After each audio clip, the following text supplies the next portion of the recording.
Good morning student. BSTC first year के लिए mathematics teaching की ऑनलाइन क्लास में आपका स्वागत है। हम यहाँ पर गणित शिक्षण में जो सबके लिए गणित शिक्षण हमारा यूनिट चल रहा था, जिसमें हमने गणित शिक्षण से रिलेटेड कई चीज़ें पढ़ी।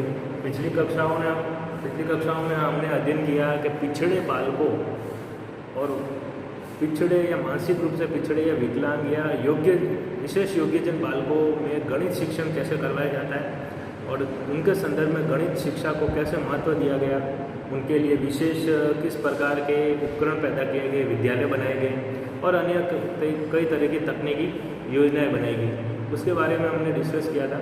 आज हम पढ़ेंगे विद्यालय से जो वंचित बालक है, जो विद्यालय आ नहीं पा रहे या विद्यालय बीच में ही छोड़ कर जा रहे हैं, जो प्राथमिक और उच्च प्राथमिक स्तर पर विद्यालय को छोड़ देते, अपनी पढ़ाई को किसी भी कारण से छोड़ देते, उन बालकों में गणित शिक्षा कैसे महत्व देती है और गणित शिक्षा को उसमें कैसे नवाचार लाया जा सकता है।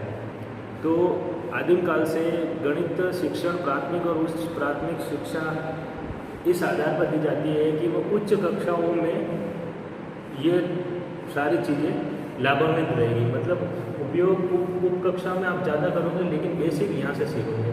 इसके चक्कर में ये होता है कि जो बच्चे प्राथमिक और उच्च प्राथमिक स्तर पर ही स्कूल त्याग देते हैं, उनमें नॉलेज गणित शिक्षा के प्रति बहुत कम रह जाता है, वह इसका उपयोग अपने दैनिक जीवन में नहीं कर पाते। तो इस तरह के शिक्षण या इस तरह की शिक्षा व्यर्थ रहती है कि केवल हम यह मानकर उच्च प्राथमिक और प्राथमिक स्तर पर गणित पढ़ा रहे हैं कि वो आगे वाले जो कक्षाएं हैं, जो हाईली एजुकेशन है, उसमें काम आएंगी। तो ये तर्क बहुत ही व्यर्थ है।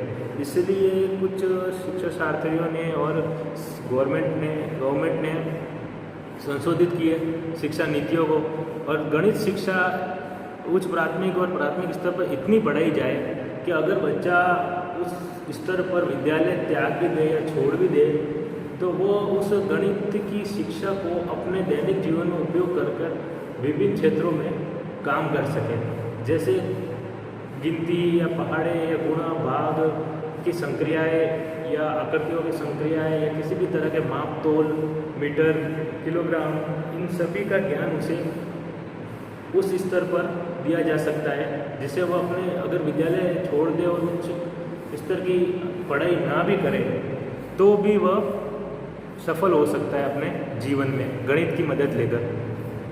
तो ऐसे कौशलों का विकसित करें, ऐसे कौशलों को गणित की शिक्षा में या पाठ्यक्रम में शामिल करना चाहिए, जिससे आगामी स्तर पर अगर वो शिक्षा को अधिक बढ़ावा ना दे रहा हो तो भी उसके दैनिक जीवन में किसी तरह की समस्या ना आए गणित को लेकर। तो इस तरह की व्यवस्था बहुत तरीके से की गई। जब आरटीई के तहत इन सभी गणित कौशलों को विकसित किया गया, जिसमें हमने उन सभी चीज़ों को रखा जो बच्चों के समग्र विकास के लिए बहुत ही आवश्यक है। उनके लिए ब्रिज कोर्स, अंशकालीन शिक्षण व्यवस्था की गई। ठीक है, तो किसी भी कारण से, जैसे सामाजिक स्तर से, आर्थिक स्तर से या मानसिक स्तर या किसी भी तरीके से बच्चा अगर विद्यालय को त्याग भी देता है, तो इन सभी कौशलों के द्वारा, इन सभी उपायों की व्यवस्था द्वारा हम गणित को प्रभावी रूप से शिक्षा में शामिल कर सकते हैं और उसके अधिगम प्रक्रिया में शामिल कर सकते हैं। तो इन तमाम तरह के कार्यकाल के लिए कुछ अंशकालीन शिक्षण की व्यवस्था की गई, ब्रिज शिक्षण दिया गया, होम बेस्ड शिक्षण दिया गया या अन्य तरह के कौशल विकसित किए गए, जिससे ये सारी चीज़ें आसानी से गणित शिक्षण उन वंचित बच्चों को भी प्राप्त किया जा सकता है जो स्कूली या रेगुलर छात्रों को प्राप्त होता है। तो क्या क्या उपाय हम अपना सकते हैं, उन उपायों को मैंने बोर्ड पे लिख दिया है। तो देखते हैं हम क्या क्या उपाय हम वंचित बालकों के लिए गणित शिक्षण से संबंधित में अपना सकते हैं। तो टॉपिक क्या रहेगा? विद्यालय से संबंधित, विद्यालय से वंचित बालकों के संदर्भ में गणित शिक्षा।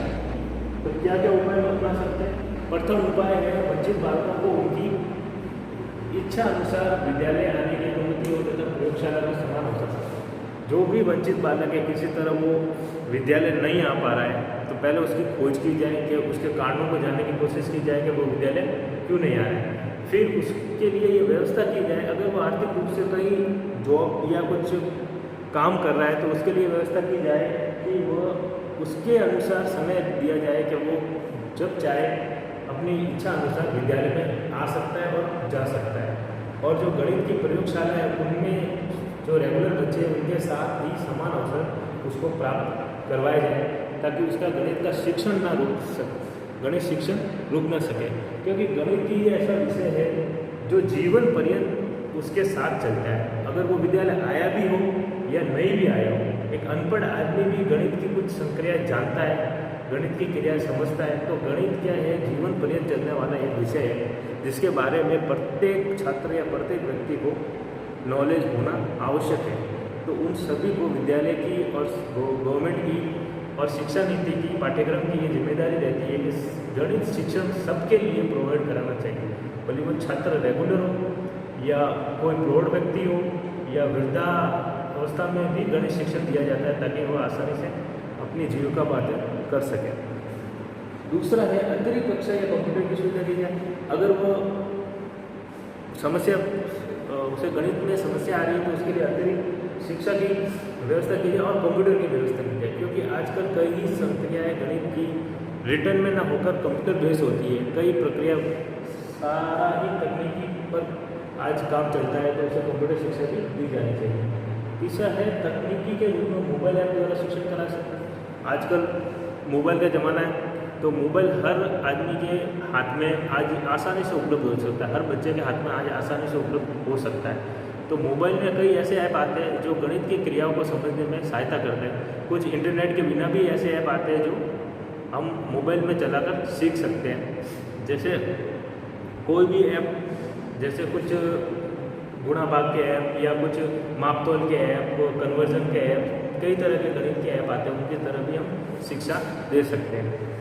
आगे है अधिक उम्र के बच्चों को ओपन स्कूल की सलाह देनी चाहिए। जो अधिक उम्र के बच्चे हैं जिनकी उम्र निकल चुकी है उस क्लास के अकॉर्डिंग उनको ओपन जो स्कूलें होती है, जो ओपन एग्ज़ाम करवाती है, ओपन यूनिवर्सिटी होती है, उनके बारे में जानकारी दें और वहाँ से उनको शिक्षण करवाएं ताकि वो घर बैठे बिना कुछ ज़्यादा पैसे खर्च करें शिक्षण कर सकता है या अधिगम प्रोसेस हो सकती है।